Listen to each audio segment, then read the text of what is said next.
Let me share something with you that I have never publicly discussed before. When I think about my own mortality, when I think about what happens to the people I love after I am gone, I think about one thing more than anything else. How do I make sure they are protected? How do I make sure they never have to worry about money? How do I construct a portfolio so safe, so bulletproof, so simple that it will provide for them no matter what happens in the world? I am in my 90s now. I have been investing for over 80 years. I have made billions of dollars and I have lost billions of dollars. I have seen every kind of market crash, every kind of economic crisis, every kind of financial disaster that you can imagine. And after all of that experience, after all of those lessons learned the hard way, I have arrived at a very specific answer for how someone over 70 should invest their money for maximum safety. And today, I am going to share that exact portfolio with you.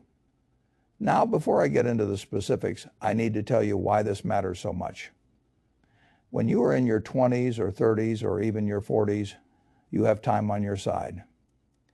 If you make a mistake, if the market crashes, if you lose money, you have decades to recover.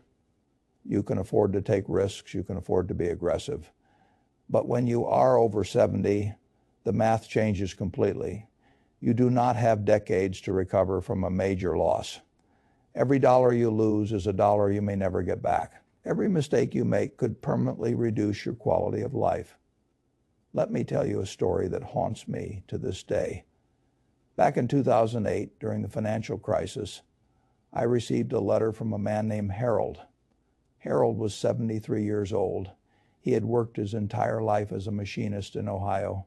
He had saved diligently. He had accumulated about $400,000 by the time he retired, which was a fortune for someone in his profession.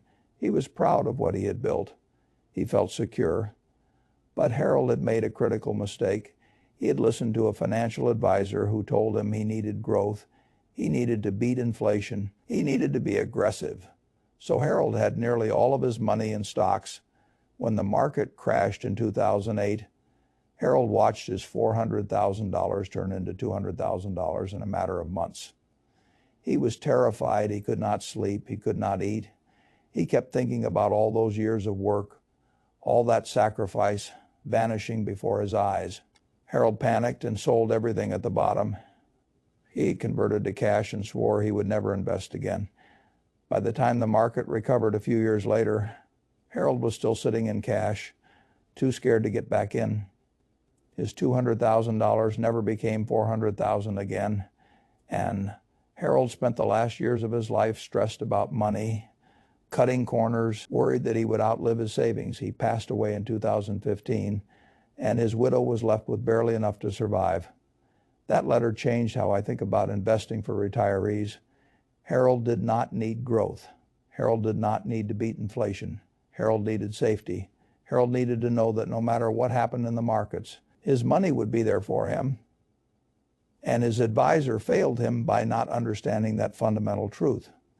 So when I talk about a final portfolio for maximum safety, I am talking about a portfolio designed for people like Harold, people who have worked their entire lives, people who have saved and sacrificed, people who deserve to spend their final years in peace, not worrying about whether the stock market is going to crash, and take their life savings with it. Let me start with the most important principle of investing after 70. Your number one goal is not to maximize returns. Your number one goal is to not lose money. I have said this many times throughout my career, but it bears repeating. Rule number one is never lose money. Rule number two is never forget rule number one. This principle becomes exponentially more important as you age. When you are young, losing 50% of your portfolio is painful but recoverable. If you have $100,000 and it drops to $50,000, you are upset, but you have 30 years for it to grow back. But if you are 75 years old with $500,000 and it drops to $250,000, you may never recover. You do not have 30 years. You might have 10 years or 15 years if you are lucky, and during those years you need to spend that money to live. Every month you are withdrawing from a shrinking pool. The math becomes brutal very quickly. This is why the traditional advice about asset allocation based on age is actually dangerous for retirees. You've probably heard the old rule that says subtract your age from 100 to determine your stock allocation. So if you are 70, you should have 30% in stocks. If you are 80, you should have 20% in stocks. But this rule was created decades ago when people died younger and when bond yields were much higher. It does not account for the reality that many people now live into their 90s or even past 100. It does not account for the fact that a major crash at 75 could devastate your retirement with no time to recover. So let me tell you exactly how I would construct a portfolio for maximum safety if I were over 70. And my primary goal was protecting my wealth while still generating enough income to live comfortably. The first and most important component is what I call your foundation layer. This is money that you absolutely cannot afford to lose under any circumstances. This is money that must be there no matter what happens in the economy, no matter what happens in the markets, no matter what happens in the world for someone over 70. I would recommend that this foundation layer represent at least 50% of your total portfolio. What goes in the foundation layer? Treasury bills and short-term treasury bonds. These are the safest investments in the world. They are backed by the full faith and credit of the United States government. In over 200 years of American history, the government has never failed to pay its debts. Could it happen someday? I suppose anything is possible. But if the U.S. government defaults on its treasury obligations, we have much bigger problems than investment losses. We are talking about the collapse of the global financial system. In that scenario, nothing is safe. Treasury bills mature in less than a year. Treasury bonds with maturities of 2 to 3 years are also extremely safe. These instruments pay interest currently around 4 to 5%, and they return your principal when they mature. There is virtually no risk of loss if you hold them to maturity. Yes, if interest rates rise, the market value of your bonds might decline temporarily, but if you hold to maturity, you get all your money back plus interest. That is the definition of safety now. Some people will say, Warren, Treasury bills barely keep up with inflation. You are losing purchasing power.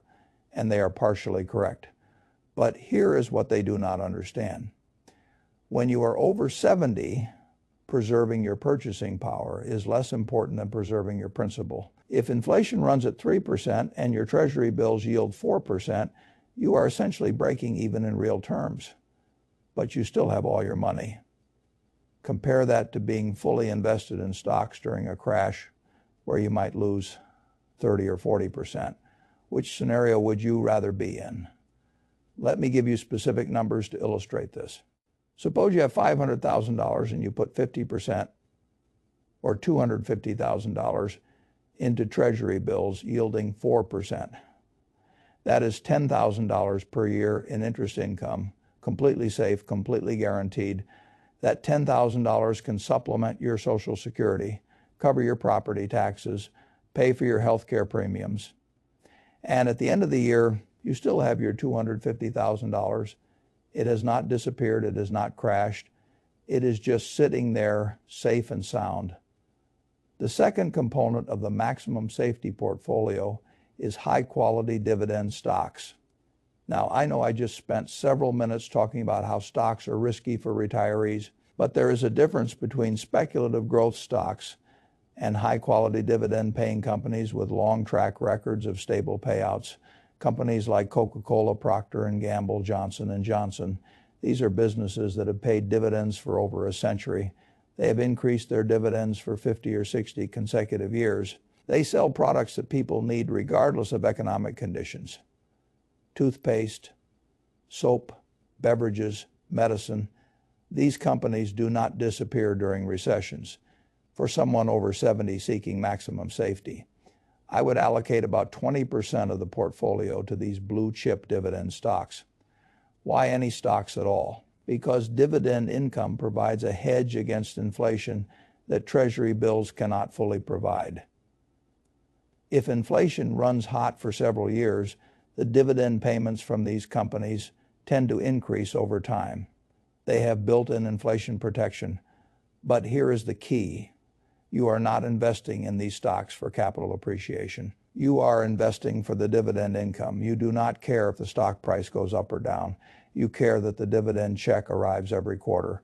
And with companies that have paid dividends for over a century through world wars and depressions and every kind of crisis, you can be reasonably confident that the dividends will keep coming. Let me share my own experience with Coca-Cola. I bought Coca-Cola stock back in 1988 for about $1 billion at the time. The dividend yield was modest, but over the decades, Coca-Cola has raised its dividend every single year. Today, Berkshire Hathaway receives over $700 million per year in dividend income from that original investment. The dividend income alone is almost as much as our original purchase price, and we still own all the shares. This is the power of high-quality dividend stocks held for the long term. Now, I want to tell you about the specific types of companies that belong in a retiree's dividend portfolio. These are not exciting companies. They are not the stocks that financial television talks about every day. They are boring, predictable, reliable businesses that have been paying dividends for generations. Think about a company like Johnson & Johnson. They make Band-Aids and Tylenol and baby shampoo. People buy these products whether the economy is booming or crashing. Nobody says, well, the stock market is down 20%, so I guess I will stop buying toothpaste. These are products people need every single day. And because demand is so stable, Johnson & Johnson has been able to pay and increase its dividend for over 60 consecutive years. That is through the Vietnam War, through the oil crisis of the 1970s, through multiple recessions, through the dot-com crash, through 2008, through the pandemic. 60 years of dividend increases without a single interruption. Procter & Gamble is another example. They make Tide detergent, Crest toothpaste, Gillette razors, Pampers diapers. Again, these are products that people use every day regardless of economic conditions. Procter & Gamble has paid dividends for over 130 years and has increased the dividend for 67 consecutive years. That kind of track record does not happen by accident.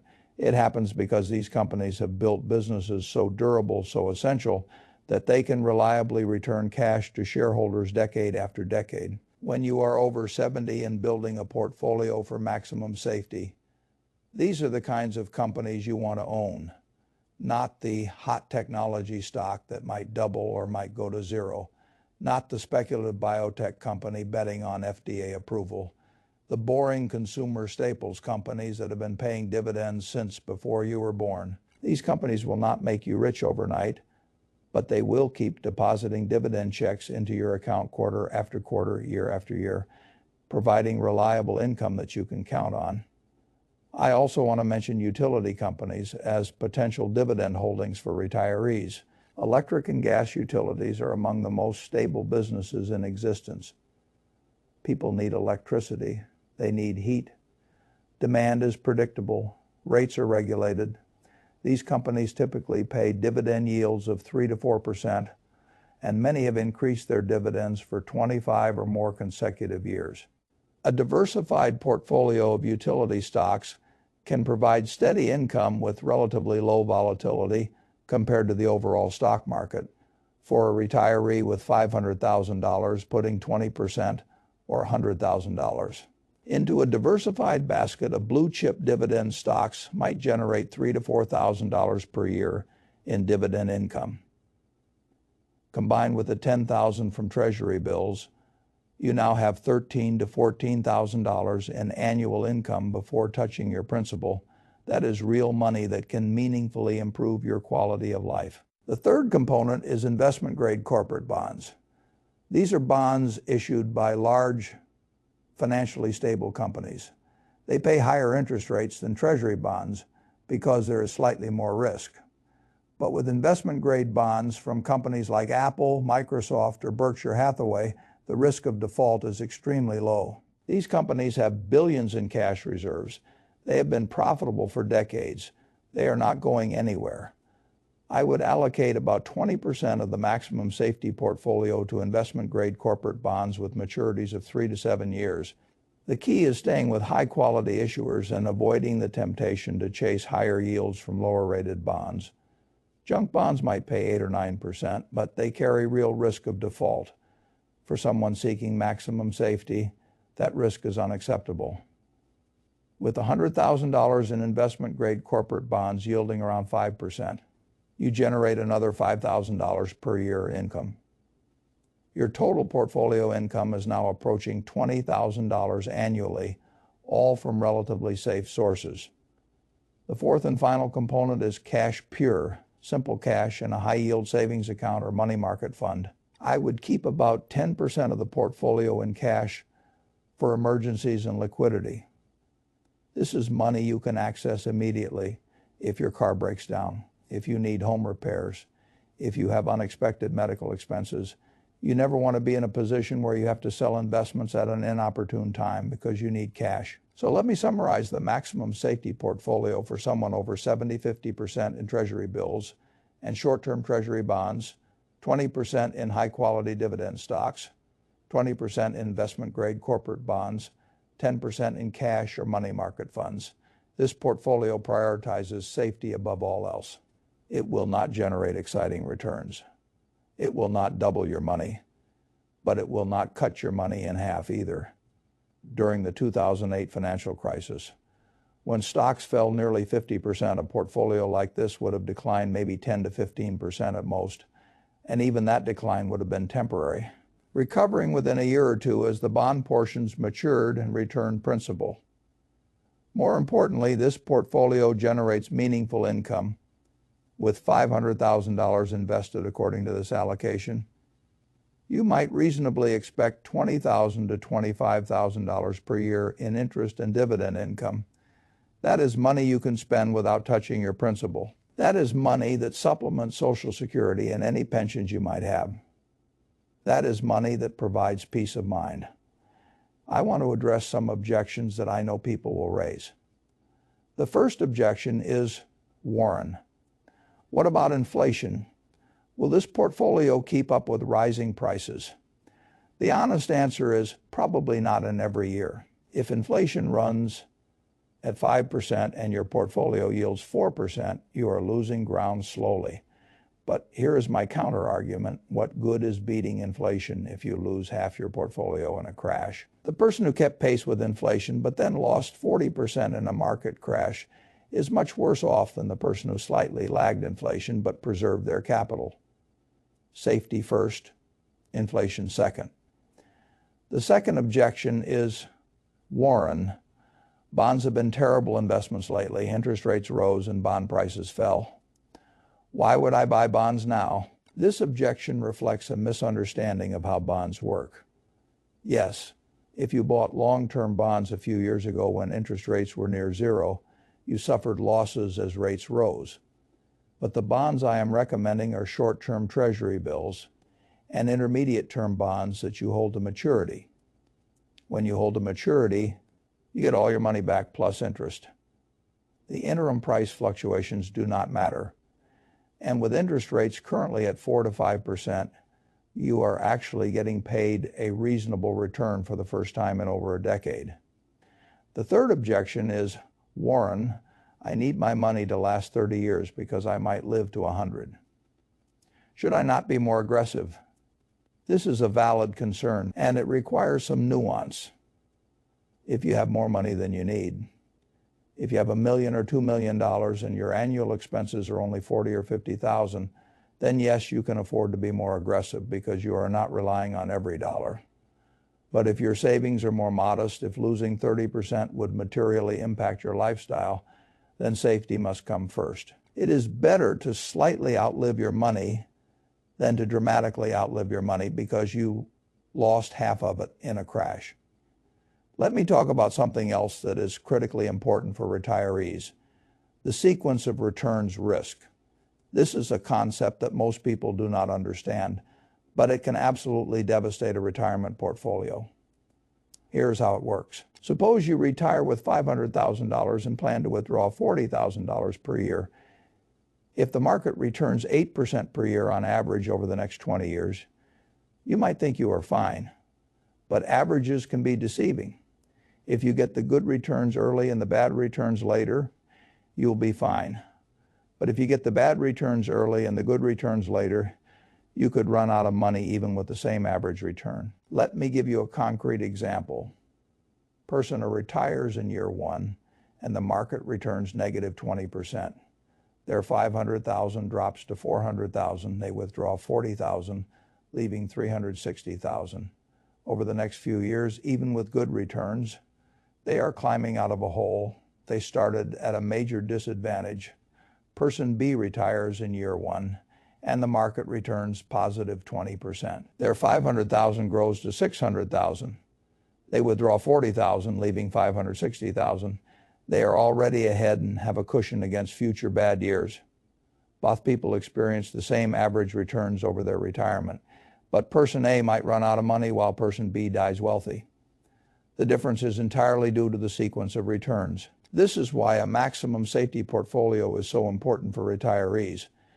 By keeping most of your money in safe assets, you dramatically reduce the sequence of returns risk. A bad year in the stock market only affects 20% of your portfolio, not 80%. You can weather the storm and wait for recovery without touching your safe assets. I also want to discuss the psychological benefits of a maximum safety portfolio. When you are over 70, stress is not just unpleasant, it is dangerous.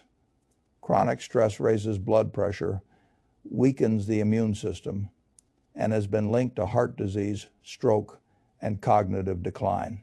Financial stress is one of the most common and most damaging forms of stress for retirees. When you have a portfolio designed for maximum safety, you can actually enjoy your retirement. You can sleep at night. You can watch the news about market turmoil and feel genuinely unconcerned because, your money is protected. You can focus on your health, your family, your hobbies, the things that actually matter in life. You are not constantly checking stock prices and worrying about what might happen tomorrow. I have observed over my long life that the happiest retirees are not the ones with the most money. They are the ones with enough money and the peace of mind that comes from knowing it is safe. That peace of mind is priceless. It cannot be bought with a few extra percentage points of return. Let me share some practical implementation advice for building this maximum safety portfolio. First, consider using Treasury bills purchased directly from Treasury Direct, which is the government website where you can buy Treasury securities without any fees or commissions. This is the purest form of safety. You are dealing directly with the U.S. government with no intermediaries. Second, for the dividend stock portion, consider using a low-cost dividend-focused ETF rather than picking individual stocks. This provides instant diversification across dozens of high-quality dividend payers. If one company cuts its dividend, it barely affects your overall income. Look for ETFs with expense ratios below 0.1% and long track records. Third, for the corporate bond portion, consider using a short to intermediate term investment grade bond fund. Again, low-cost index funds from Vanguard or similar providers are excellent choices. Avoid actively managed bond funds with high fees. Fourth, for the cash portion, shop around for the best rates on high-yield savings accounts. Online banks often pay significantly more than traditional brick-and-mortar banks. The difference between 2% and 4% on $50,000 is $1,000 per year. Fifth, and this is crucial, keep your allocation simple and easy to manage. You do not want to spend your retirement managing a complicated portfolio with dozens of holdings. The four components I have described, treasuries, dividend stocks, corporate bonds, and cash, can be implemented with just 4 or 5 actual investments. Simple is beautiful. I want to address one more topic before I close. What about leaving money to your children or grandchildren? Many retirees feel pressure to grow their wealth so they can leave a legacy. I understand this impulse. I have thought about it myself. But here is my perspective. The best gift you can give your children is not a large inheritance. It is the peace of mind of knowing that you are taken care of. Children and grandchildren worry about their elderly parents. They worry that mom or dad might run out of money. They worry about having to support their parents while raising their own families. When you have a secure financial situation, You relieve your children of that worry. That is worth more than any inheritance furthermore. If you deplete your savings through risky investments or outlive your money, you become a burden on your children. That is the opposite of leaving a legacy. The maximum safety portfolio ensures that you can take care of yourself throughout your retirement, which is the greatest gift you can give your family. Now, I want to be clear about something. The portfolio I have described is designed for maximum safety. It is not designed for maximum returns. If you are fortunate enough to have much more money than you need, if you have several $1,000,000 in modest expenses, you can certainly afford to be more aggressive. But for the typical retiree over 70 with savings of $500,000 to $1 million, safety should be the top priority. The market will have good years and bad years. The economy will have booms and busts. Politicians will make good decisions and terrible decisions. None of that should matter to you if your portfolio is properly constructed for safety. You should be able to live your life, enjoy your retirement, and ignore the noise from Wall Street and Washington. I have been investing for over 80 years. I have made my share of mistakes. I have taken risks that I should not have taken. I have experienced losses that taught me painful lessons.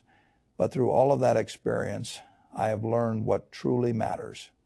What matters is having enough. What matters is sleeping well at night.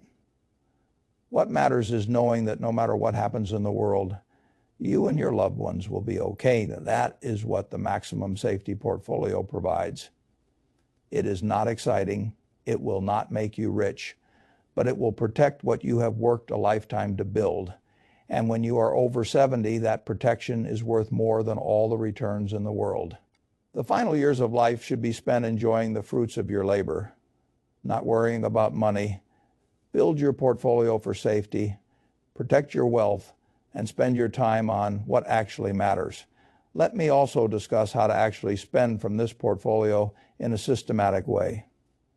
Many retirees make the mistake of withdrawing money randomly, pulling from whatever account is convenient at the moment. This can lead to tax inefficiencies and can deplete some accounts faster than others, creating imbalances in your portfolio. A better approach is what I call the bucket strategy. Think of your portfolio as 3 buckets. The first bucket is your immediate needs bucket, which is your cash and treasury bills. This is money for the next 2 to 3 years of expenses. You draw your monthly spending from this bucket first. The second bucket is your intermediate bucket, which is your corporate bonds. When the first bucket gets depleted, you refill it by selling from the second bucket. The third bucket is your long-term bucket, which is your dividend stocks. You generally leave these alone and let the dividends accumulate, refilling the intermediate bucket when needed. This bucket approach provides psychological comfort because you always know where your spending money is coming from. You are not panicking about what to sell when you need cash. You simply draw from the first bucket, knowing that the other buckets are there to refill it. And because you have several years of expenses in safe, liquid assets, you can afford to wait out any temporary declines in your dividend stocks before tapping them. I also want to warn you about some common mistakes I have seen retirees make over my career. The first mistake is chasing yield. When interest rates are low, retirees often feel desperate for income and start reaching for higher yielding investments without understanding the risks. They buy junk bonds yielding 8% without realizing these bonds have a meaningful chance of default. They buy exotic dividend stocks with 12% yields without realizing the dividend is unsustainable and will likely be cut. They invest in master limited partnerships or business development companies or other complex structures without understanding how they work. This reach for yield often ends in tears. A company paying an unusually high dividend yield is often a company in trouble. The market is telling you something. A 4% yield from a safe company is far better than an 8% yield from a risky company that might cut its dividend or go bankrupt. The second mistake is listening to relatives. I cannot tell you how many letters I have received over the years from retirees who were talked into bad investments by well-meaning children or grandchildren. Young people often have more aggressive risk tolerances and cannot understand why grandma wants to keep her money in boring treasury bills. They push for investments in technology stocks or cryptocurrency or whatever the hot trend of the moment happens to be. Please, if you are over 70, do not let younger family members pressure you into investments that keep you up at night. Your financial needs are different from theirs. Your risk tolerance should be different from theirs. A 25-year-old can afford to lose 50% because they have 40 years to recover. You cannot. The third mistake is failing to account for health care costs. Health care is one of the largest expenses in retirement, and it tends to increase dramatically as you age. Medicare does not cover everything. Long-term care is extraordinarily expensive. A stay in a nursing home can cost $10,000 per month or more. If you spend down your portfolio too aggressively in your early 70s, you may not have enough left for healthcare needs in your 80s and 90s. This is another reason why the maximum safety portfolio is so important. By preserving your capital and living primarily off the income it generates, you maintain a cushion for unexpected healthcare expenses down the road. The fourth mistake is being too generous too soon. Many retirees want to help their children and grandchildren financially. They pay for college tuition, help with down payments on houses, give generous gifts at holidays. These impulses are admirable, but they can be dangerous if you are not careful about your own financial security first. I have seen retirees give away money in their early 70s and then find themselves struggling in their 80s because they were too generous too soon. Please make sure your own oxygen mask is secure before helping others. Your children and grandchildren would rather see you comfortable and secure than receive gifts at the cost of your financial stability. The fifth mistake is ignoring taxes. How you structure your withdrawals can have a significant impact on your after-tax income. Withdrawals from traditional IRAs and 401k accounts are taxed as ordinary income. Withdrawals from Roth accounts are tax-free. Long-term capital gains on stocks held more than a year are taxed at lower rates. Social Security may or may not be taxable depending on your other income. Working with a tax professional to optimize your withdrawal strategy can save you thousands of dollars per year. Do not ignore taxes just because the topic is boring. Let me share one more story about why safety matters so much at this stage of life. In 2020, during the pandemic crash, I received a call from an old friend. He was 78 years old at the time. He had built a comfortable retirement portfolio of about $800,000 over his working life. But he had been convinced by a financial advisor that he needed to be aggressive to combat inflation and make his money last. He had 70% of his portfolio in stocks.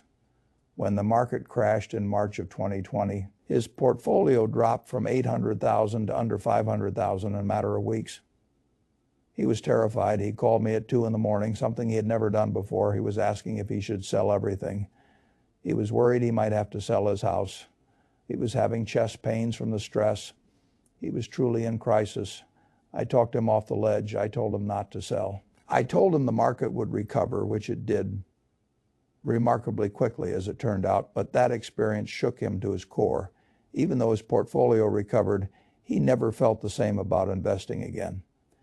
The psychological damage was done. He ended up selling much of his stock position later that year and moving to a safer allocation. He told me he wished he had done it years earlier, before he had to experience that terror. That is the thing about risk. You can read about it, you can understand it intellectually, but until you have lived through a 40% decline in your life savings at 78 years old, you do not truly understand what it feels like. And that feeling, that terror, that sleeplessness, that stress, it is not worth any amount of extra return. The maximum safety portfolio exists to prevent you from ever having to experience that feeling. I have lived a long life. I have been blessed with more financial success than I ever could have imagined when I was a young man buying my first stocks in Omaha. But the most important lessons I have learned are not about making money. They are about keeping money. They are about sleeping well at night. They are about having enough when you are over 70. You have already won the game. You have survived. You have accumulated savings. You have reached an age that many people never reach. The goal now is not to hit more home runs. The goal is to protect what you have built and enjoy the time that remains. Build your portfolio for maximum safety. Keep your foundation in treasury bills.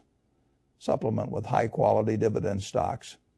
Add some investment-grade bonds for extra income. Keep cash on hand for emergencies, and then stop worrying about money and start living your life. That is my final portfolio for maximum safety. It is boring, it is simple, and it works.